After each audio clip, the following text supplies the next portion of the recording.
and all politicians in that party that has been defeated stay put, reorganize and rebuild and consolidate and rebrand. Or in Nigeria, everyone is rushing to the ruling party. You don't even know what is pursuing them or what they are pursuing. Huh? You don't really know what they are pursuing or what is pursuing them. But whatever it is, belittles our democracy and endangers my state. And I will issue a full statement on that in due course. But let me tell you that I am where I have been. I am where I am. I don't believe that Nigeria should be a one-party state. And as a soldier of democracy,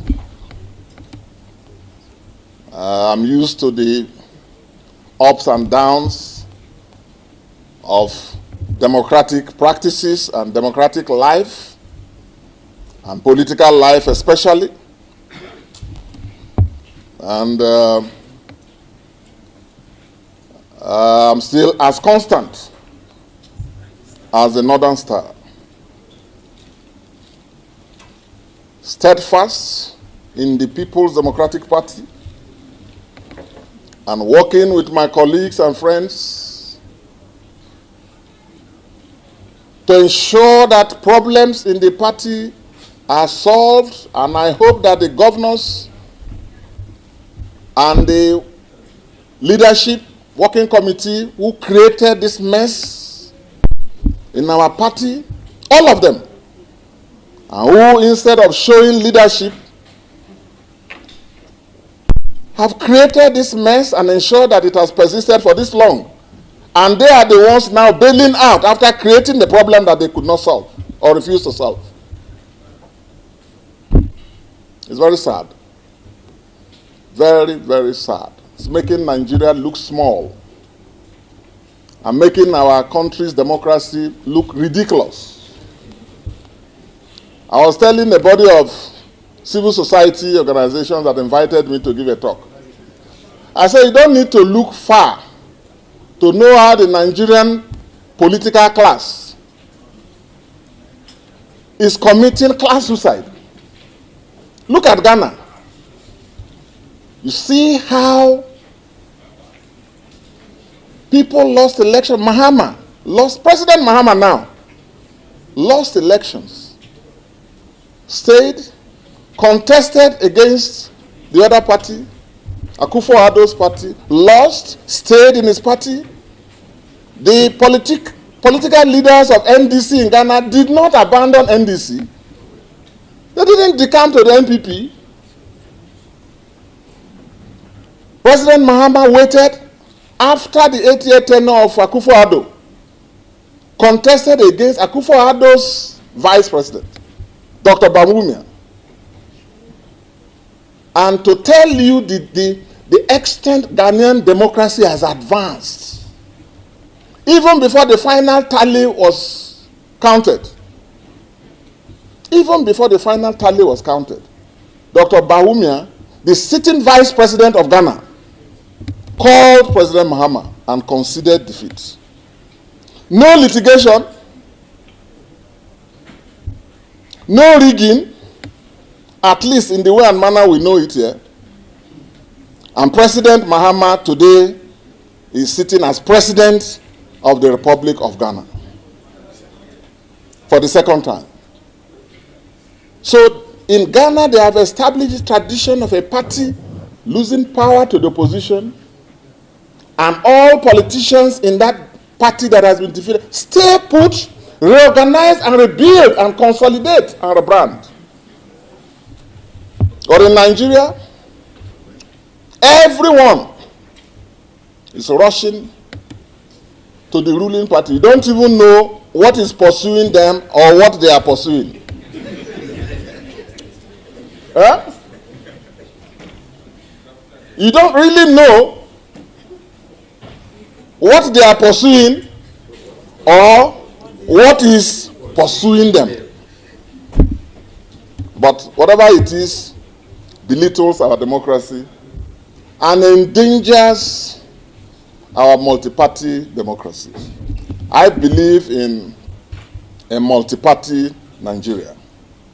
A plural Nigeria can only thrive on a plural democratic environment. And that's what has happened. But on the specifics of Bayelsa, you know, since I left and handed over to all the members who used to be part of my team, and I left, unlike others who are godfathers. I've not been a godfather. I just left everything. No requests, no demands, no pressure. Only being available for consultation and advice. That's all. As in this case, the governor consulted me several times to his credit. And I was not convinced because I didn't see any compelling reason for a second-term governor to defect.